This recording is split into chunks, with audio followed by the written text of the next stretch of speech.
Hello, everybody. Welcome to another episode of the Comic Source Podcast. I'm your host, Jace. This is another creator-owned spotlight. We're going to be talking about another Zoop project today. It's called Thoughtscape. It's a sci-fi anthology, and we have one of the writers and the editor of the anthology here with us today. It's my pleasure to welcome Matt Mair Lowery to the show. Matt, thanks for joining me. Yeah, thanks so much for having me. Yeah, so I'm really curious. I'm a huge sci-fi fan. And I think sci-fi, for whatever reason, along with fantasy, really lends itself to the anthology format really, really well. So can you give us a little bit of background on what made you want to put this project, Thoughtscape, together? Sure.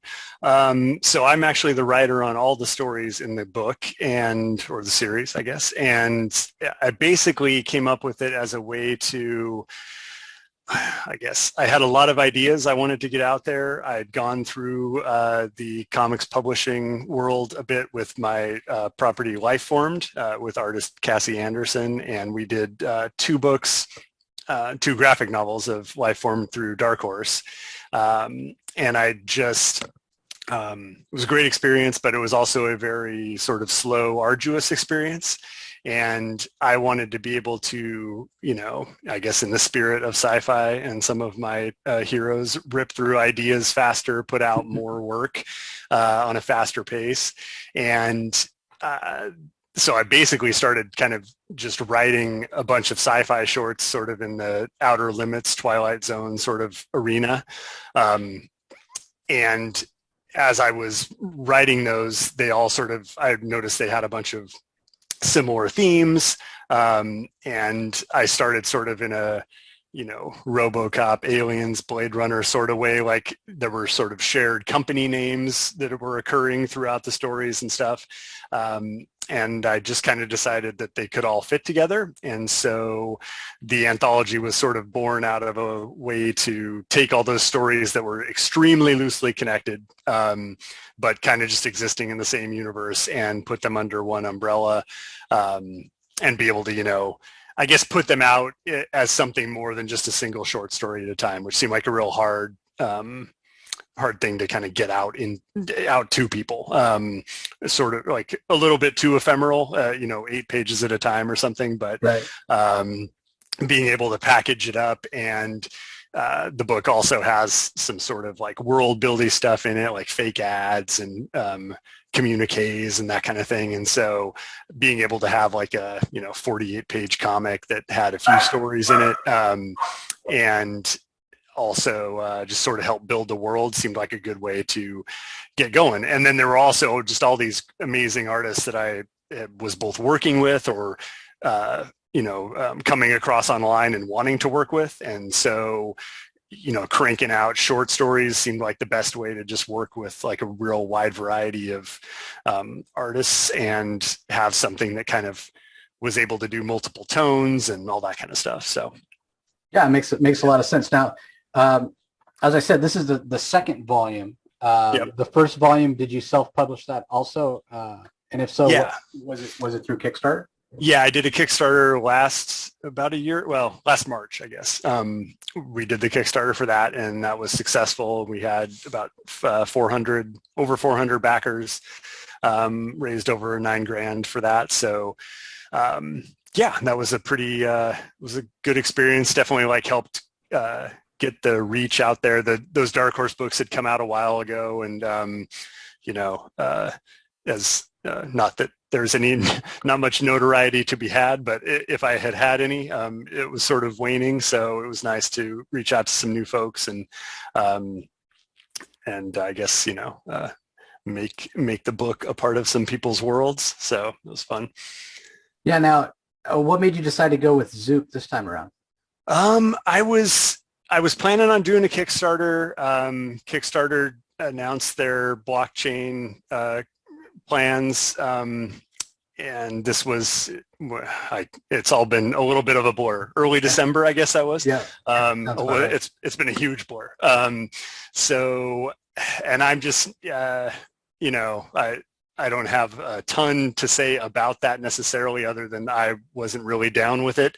A big part of Thoughtscape is sort of examining the downfalls of our techno-capitalist necro-capitalist ways. So I didn't feel like I could really in good faith put the book out with somebody going down that path.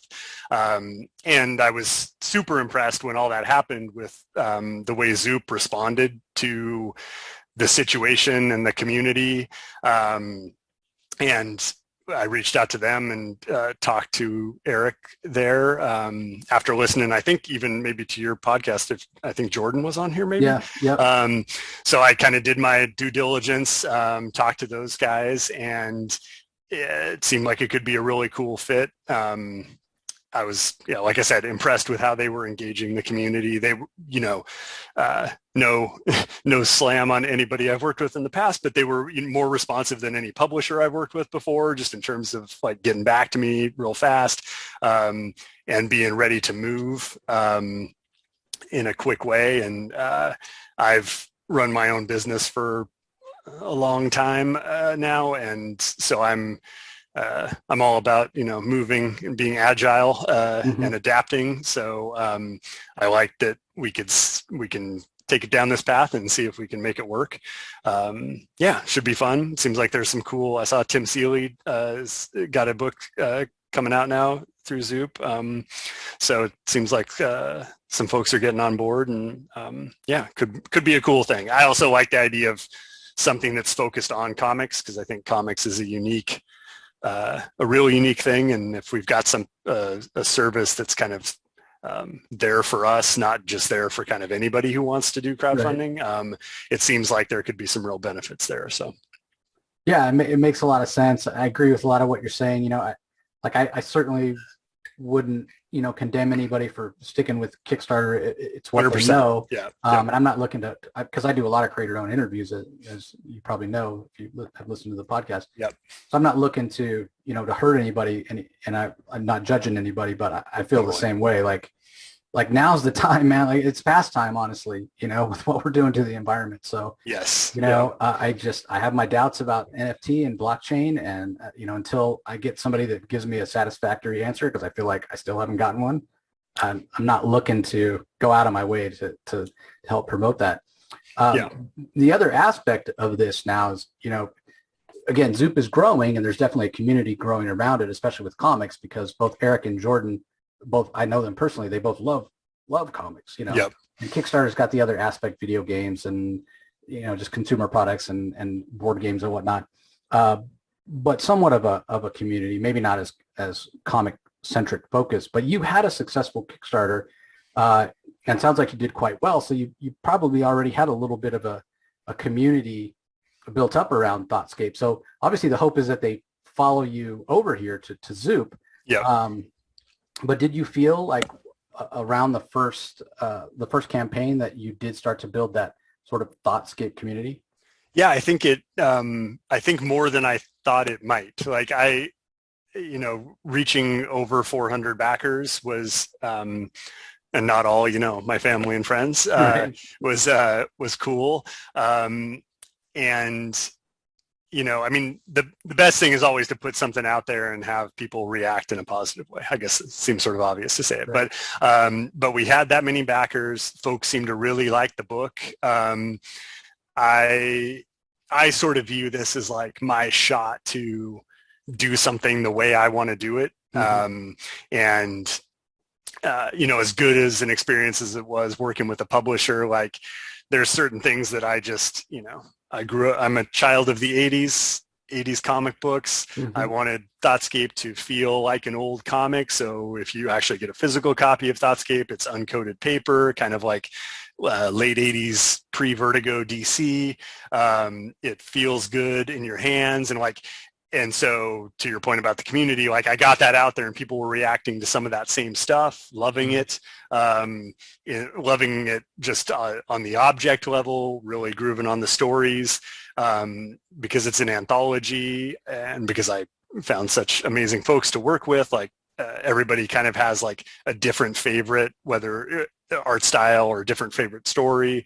And I just heard from a lot of people that were like, really happy with how the campaign went, really liked the product, or really liked the story. So it seemed to be like kind of a nice mix of not just not just the content, not just the campaign, not just, it was like across the board, everybody seemed to be pretty into it. So yeah, I think it turned out well, especially for something that's basically like, if there's a project I've done that's as me as it can be, it's this thing. And so to have people be into it too, when I thought maybe nobody would care,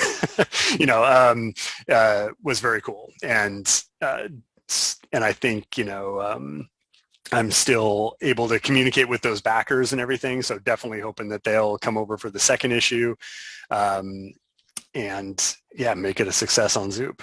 So yeah, well, it's very validating, right? Because totally, and I think especially for you in this case, because it's one thing to be part of an anthology when you're writing all the stories yourself. It's kind of times 4, right? Like, yep. Because if you're bringing in, if you're doing an anthology and you have 4 different writers, let's say, or even 2 different writers, they can bring in some of maybe their own fan base, but right. This was all on you. So yeah, very, very validating to be so successful. Over 400 backers is amazing. So as we said, this is the second volume. Yep. Now 2 of the stories are continuing stories and 2 of the stories are new, right? So real quickly, can we go story by story, and you can give us a quick elevator pitch and maybe let us know who the artist is for each of the stories in volume 2? Yeah, for sure. So the first story we've got, and this is one of our, I guess in my head, I call them the tent poles of Thoughtscape. I don't know if that's the proper term or not, but so we've got Thoughtscape 2319, which is a further future tale of I guess she's a thought collection officer, Odessa Query, who is out at the edge of space, going to different space stations that are listening posts for gathering every thought that anybody ever has. Basically, this is one of the conceits of the overall Thoughtscape. Every thought that's ever thought goes out into this 5th dimension and there's a company that has figured out how to record those thoughts and tries to monetize them, make products out of them, all that kind of stuff. And so her job is to go from listening post to listening post, collecting these and bringing them back for harvesting, basically. And so as she's going about her business doing that, there is one of these space stations gets raided, and she goes after the folks that basically wiped out this space station. And it's sort of a little bit Aliens, sort of deep space action intrigue. The artist on that is Dave Law, who is amazing. Has a book out called The Space Auditorium that he's the artist on also. And Dave does an amazing mixture of old school pencils and inks and then watercolors and Photoshop. So it's a really unique look, super compelling stuff. And yeah, so that's one of our ongoing series. I'm glad you mentioned Alien when you were talking about it, because that's so perfectly the way to describe it. Because I feel like, not that there weren't some, especially in the 60s, like B-movie kind of mixture of sci-fi and horror when science was, really kind of entering the mainstream consciousness. But Alien feels to me like the first big thing where it really was a melding of sci-fi and horror. And yes, I think, and I'll see if you agree with this. I think part of the reason that far future space travel, sci-fi, and horror meld so well together is space really is the final frontier. It really is the unknown. And so much of horror, why you're scared, is because you don't know. You don't have the knowledge. You don't know what's out there. What's around the corner. Yeah. You have captured that feel really, really well. Oh, excellent story. And so, not that we're going to spoil anything, but was that your intent? Is it going to get scarier? Like, is there? Yeah. It feels like it. Yeah, I basically wanted, I guess now that you say that, I haven't even thought about it, but I'm thinking about the future of it, like knowing where it's going. Right. And it's even got some, when you say it's sort of the final frontier, it's even got some of that Western element to it. Right, So yeah. there's a lot of, and I think this is not a spoiler in the first couple chapters of it. There's a lot of weird folks out there on the edges, people who have weird beliefs, and there's no laws necessarily, and so exploring all that and figuring out what crazy stuff might go down Right. out there is a huge part of it, and I definitely hope it gets scary and rewarding in that way, and unexpected, and hopefully, like as is my want with this whole thing, like I hope we can go on for a while, because I've got I would say like 1/64 of all of this is actually on paper yet, so it's it would be really nice to touch on it all. But yeah, we've got some really creepy villains who are who show up in the second part, and I think it's a lot of fun. So yeah, and then the second story is called The Griever, and this one's tough to talk about without spoiling it, but it's basically sort of grappling with what is the potential for humans to tune out at an end of life care situation. So Right. it's pretty specific, and It felt very pandemic sort of influenced. that's funny. I think I actually wrote it before the pandemic, but it was it's definitely could be there. Yeah. And that's so that one's I think that one's got a pretty Twilight Zone-y sort of twisty kind of vibe to it. Yeah. The art on that, pencils and inks, are by Jacob Edgar, who's got a really awesome like classics Darwin cookie style. Yeah. And Lesley Atlansky did the colors on that. So yeah, it all really pops. It feels like it works really well with Jacob's art and Leslie's colors. Yeah, ton of fun. Well, maybe not a ton of fun, but I had fun. I had fun seeing it come together. Yeah, well, and the other thing is the main conceit of the story that you've created here. I mean, even though this is a one and done, you could go back with other situations, other supporting characters, and explore it in different ways. Totally. And I find that that's something that I do a lot. I tend to write not the same story, but I think like I've noticed, and they won't all make it to print, of course, but it's like I've noticed that I stick with a theme or a concept for 2 or 3 stories, and kind of like examining it from different angles. Right. Yeah. Sometimes one works way better than the other. But it seems to be like that's it takes that long to get it, the idea out of my brain. So right. And so I think a lot of these, like a lot of it's all concepts to go back to, right? It's like, how is technology affecting us in this way? And like, I mean, there's only so many aspects to human existence. So you're just kind of like turning the prism, right? And looking at a different angle. So, so speaking of which, I guess the next story is called Drones, drawn by Tyrell Canon, who also had a story in the first issue.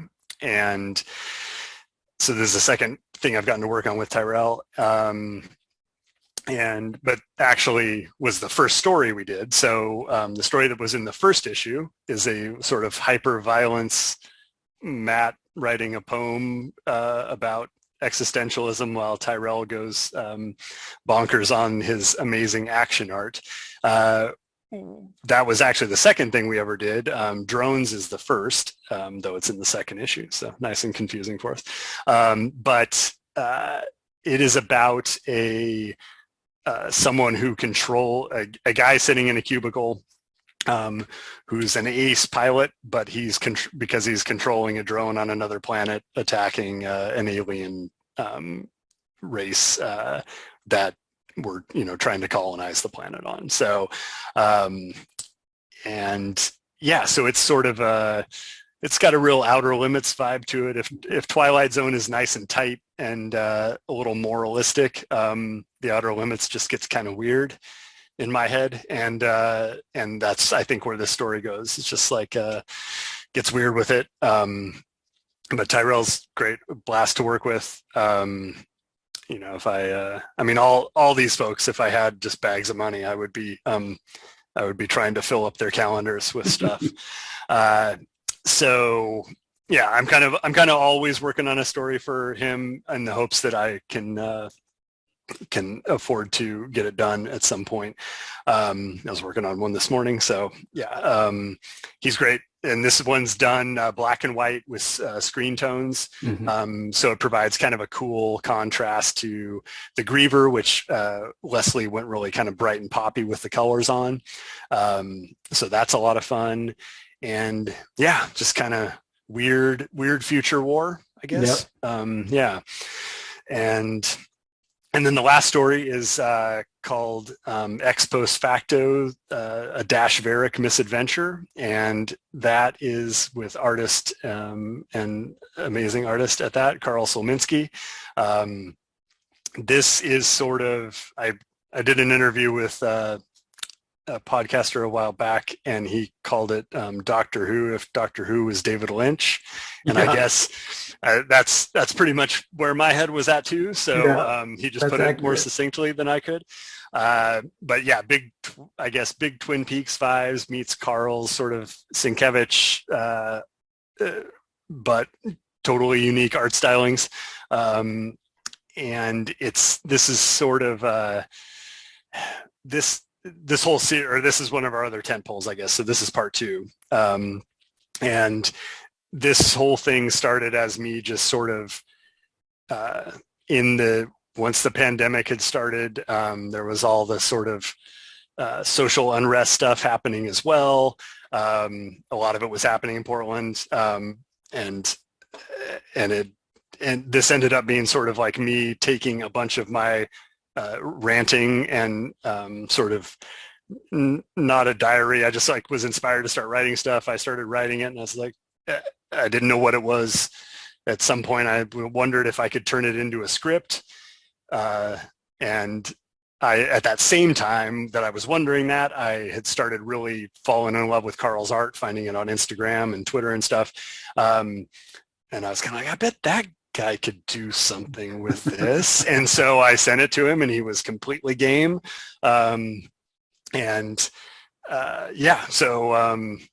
So this one gets real weird, and maybe is a little bit tough to tell what's going on, but that's also some of my favorite storytelling, is not knowing exactly what's happening. The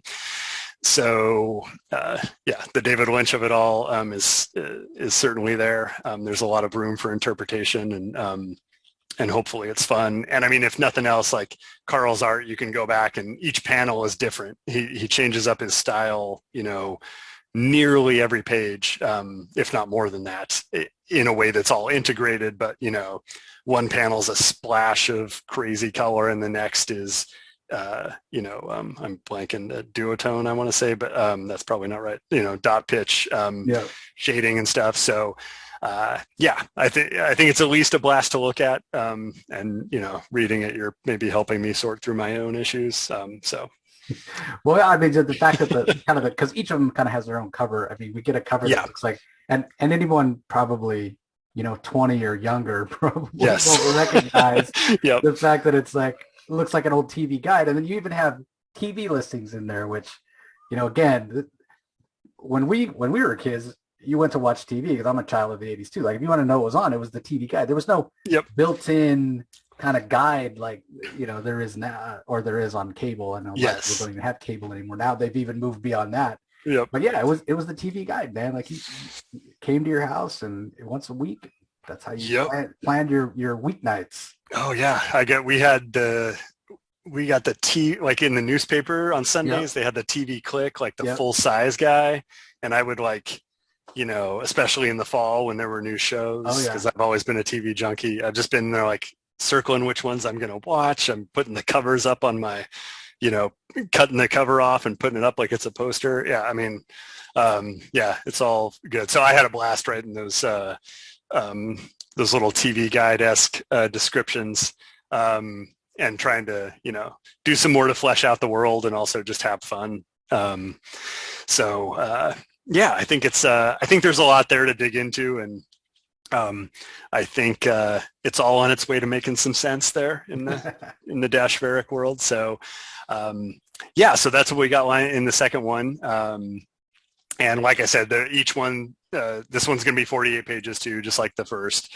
I'm trying to think if there's anything else. Oh, and some of the other, so in the front and back of each issue, we've got some like I guess it's world building stuff. I'm not a huge fan of like just saying let's do some world building, but these are sort of transmissions from the Thoughtscape, framed as if you're an employee of the company that records all the thoughts that are out there. So this, in the second issue, the writer George Pendle, who's become a friend of mine the last couple of years, he wrote a book on Jack Parsons called Strange Angel that was a CBS series for a couple seasons.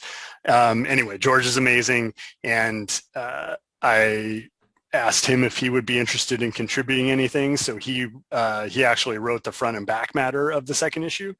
So people can get a little bit of break from me and read. George came up with a cool employee quiz for the Thoughtscape.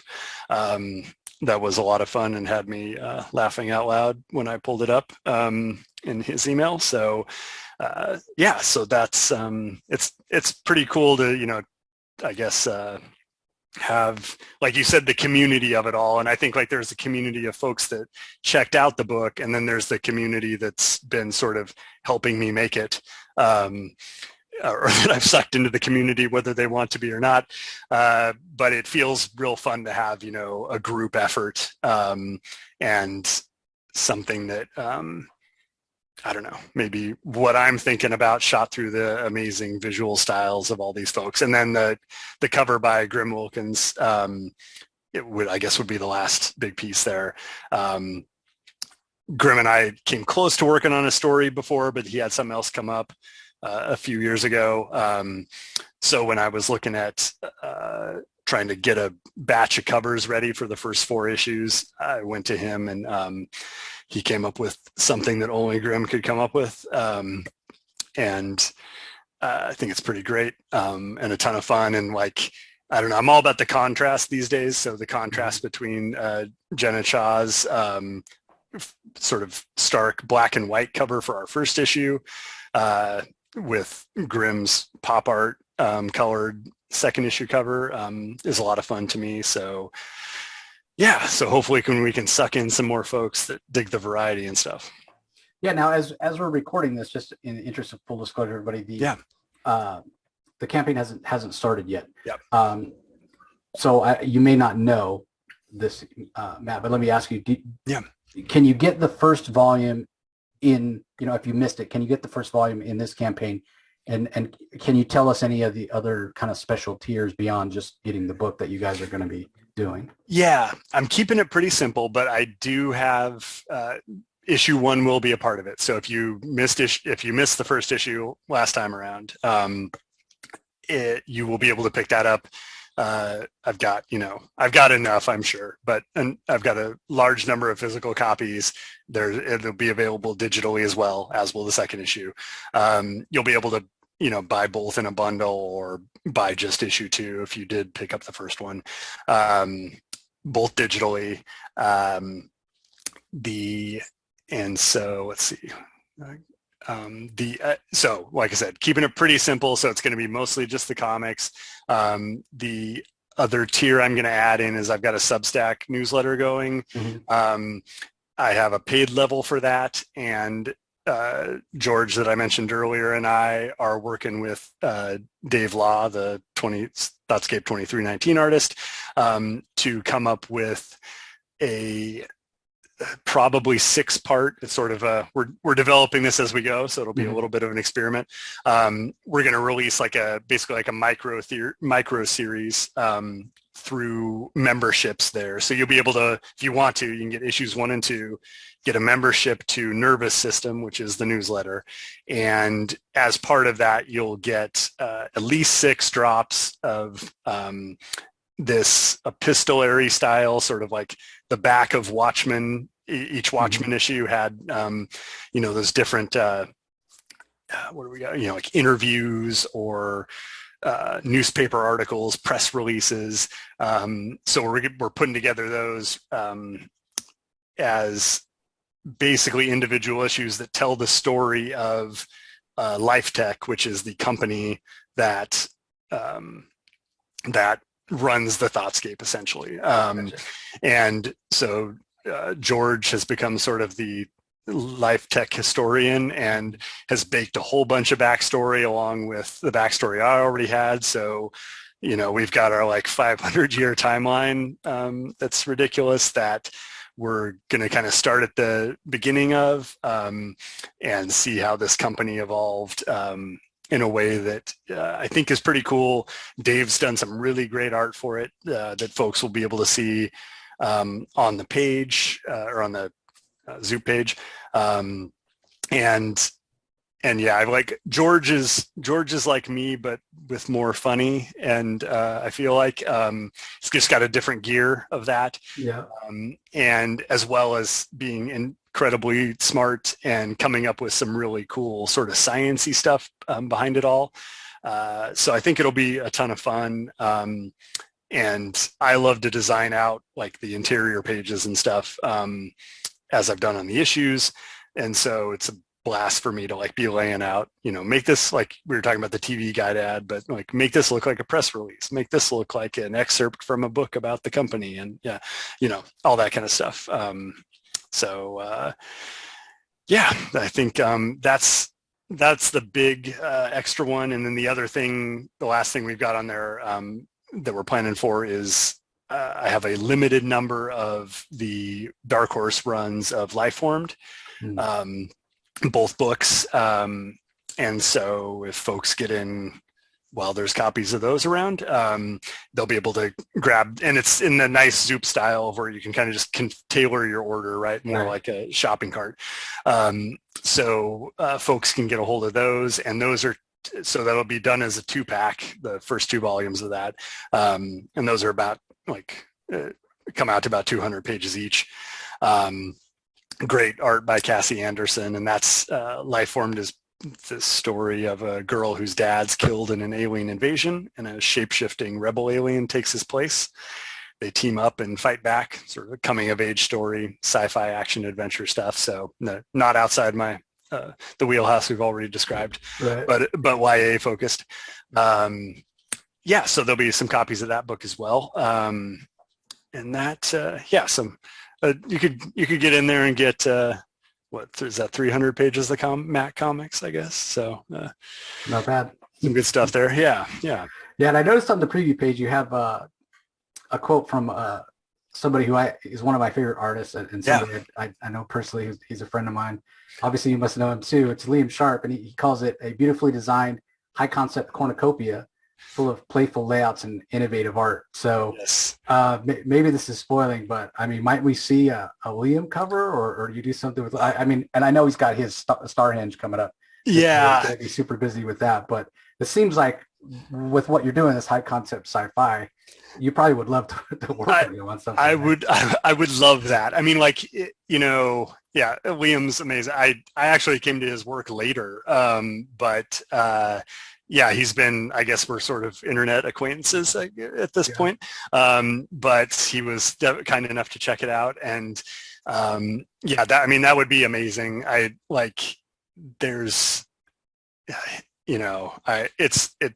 the covers are a lot of function of budget and time, I guess. Mm-hmm. And so I would love to have a Liam Sharp cover. That would be amazing. There's a ton of folks that I revere similarly that I would love to get on board at some point. And it's, my hope would be that I guess while crowdfunding helps you move somewhat faster, and self-publishing definitely helps you move faster, and I have issues I have Thoughtscape pretty much ready to roll through issue 4. It's, it's really like crowdfunding still got a pace to it that I think I'm in a cadence to still figure out. And so it would be, I'd love to be going at least quarterly with these. And right now, so I guess that plan's pretty dependent, obviously, on how things go with this one and whether or not I can pull it off. Because I'd love to, not be 72 and cranking out issue 12 or something. So that would be great, and I'd love to recruit guys like Liam to do covers. There's so many great folks out there. I could just throw money around all day commissioning stuff. It's a blast. Yeah, well, that brings me to my last question, and you kind of touched on it when you're talking about the final story, and with Tyrell as well. You have so many stories in your mind. So when you discover a new artist, whether it's somebody who's more well known like Liam or somebody who's less well known, you come across them on Instagram or what have you. Is it a situation where you see their art style and immediately go, oh, they're perfect for this story that was already in my head? Or is it where you think, I really would want to work with this person, let me think of a story that would suit their style? Or does it depend on the artist? Is it a little bit of both? It's probably a little bit of both. I would say maybe I guess it kind of depends on the artist and the situation. And if I would say it's gone a lot of ways. Like with Tyrell, for example, I saw his work, we did drones, and that was, the pandemic has totally mucked with my sense of time. So I want to say 2018 or maybe 19 that we did drones. And then after that, as part of, I know we don't call it Inktober anymore, but whatever Inktober became, he did this, he did a Doom inspired comic. And so every day he posted a full page of a Doom fan comic. And it was just all out crazy action Doom violence. And it was amazing. And I looked at drones, which I love, but I was like, oh, I wasn't playing to Tyrell's strengths, which was something that, I got back into comics through Bendis and that cadre of folks. And I had listened to, podcast of him talking about playing to artist strengths.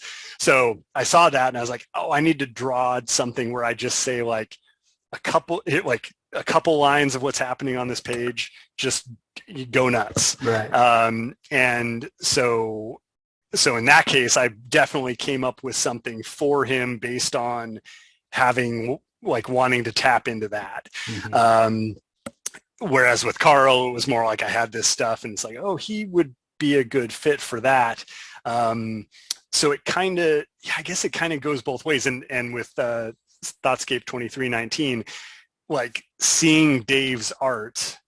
So Dave and I had met the first con that I'd ever tabled at, which was Rose City 2017, I think. And we kind of hit it off, and I him and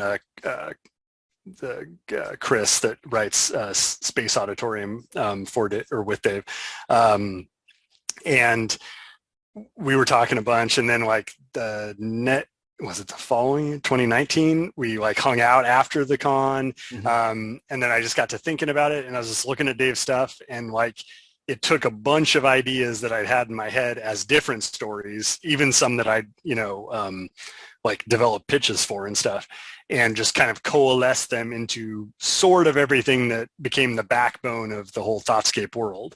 And it sort of just happened. I was just looking at stuff. I'm oh, and everything just fell in. I wrote 24 pages in a weekend, which for me is a lot. And came up with a bunch of the mythology and stuff. And I was well, I hope Dave wants to do this because here we go. So yeah, that it definitely works, I guess, a lot of ways. And the other thing that I do that I really like, I guess helps me a lot, like the way I write is there's this really oldish program for the Mac called Comic Life. And it is, you pull it up, you can put a panel layout down, and you can drag word balloons onto that, and you can put photos of, or whatever you got on your clipboard into the panels. And so I've been designing, magazine pages, newspaper pages, web pages since I was 16. So it's how I spend most of my time anyway. So I'm totally visual. And so I write my comics first by filling out these pages and writing my dialogue in word balloons and captions and everything. Like, so I get like a real like mocked up comic page that then I translate to a script.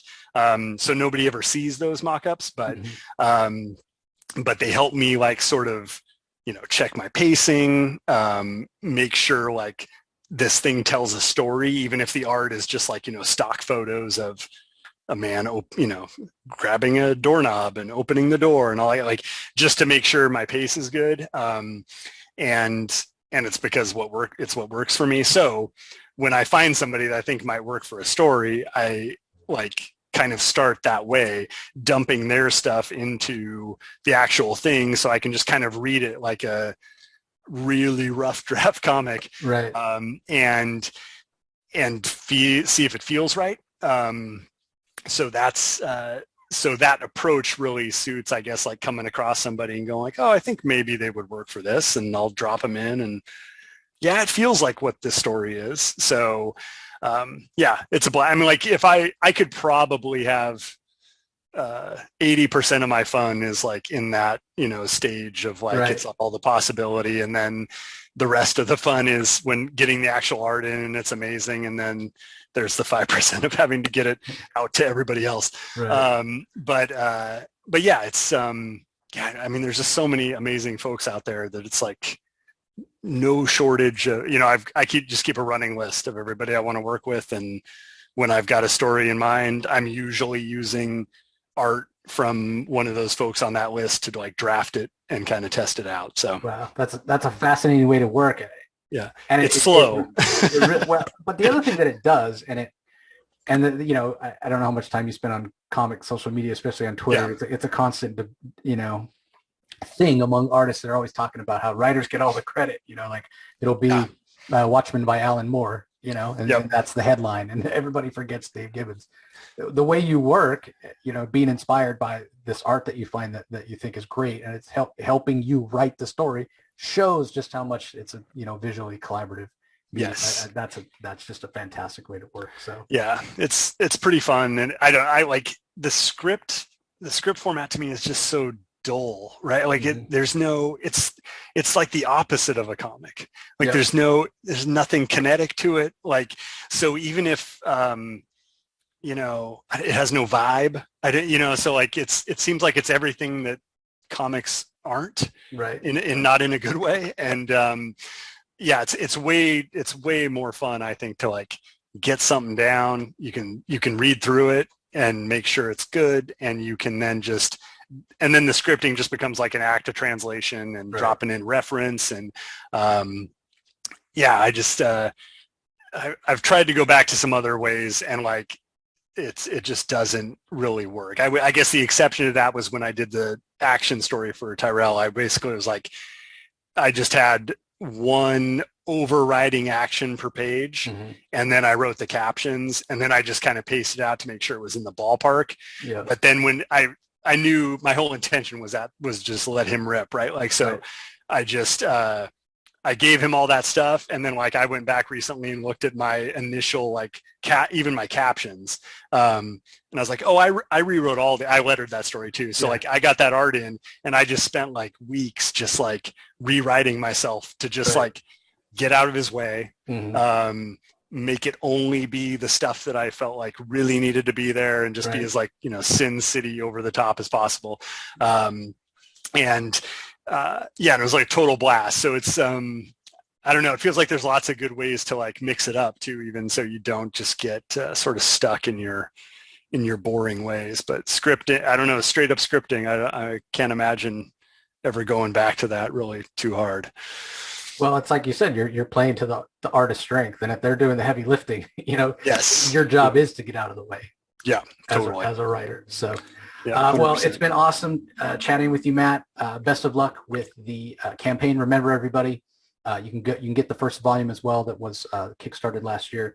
And I'll remind you, as I always do for creator-owned stuff, even if this is not for you, even if it is for you, but you just don't have the means to join right now, the best thing you can do to help out Matt and his artist is to share it on social media. So whether you pledge or not, just please put this out on your social media, because there may be somebody else out there who isn't aware that Thoughtscape exists and would absolutely love it. There's nothing worse, as I always say, than finding out about a campaign 2 days after it was finished and you missed out on it when it's like right in your wheelhouse. So if people want to follow along with your work on social media, Matt, and follow you, where's the best place?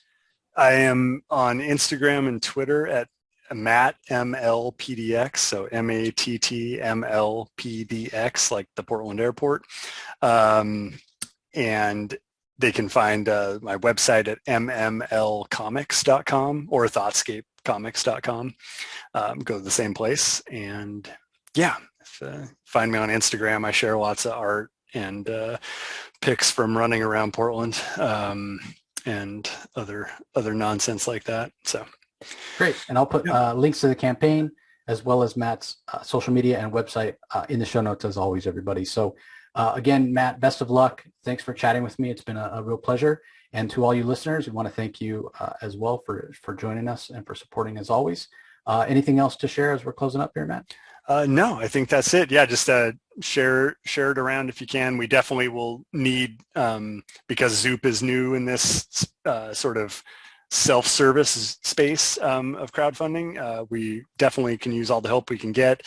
And definitely, I would encourage you, if you love comics, to follow all the artists that have worked on Thoughtscape.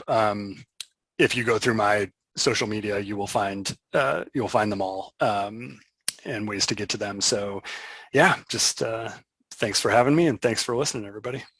Yep. Thanks for listening, and we'll talk to you next time.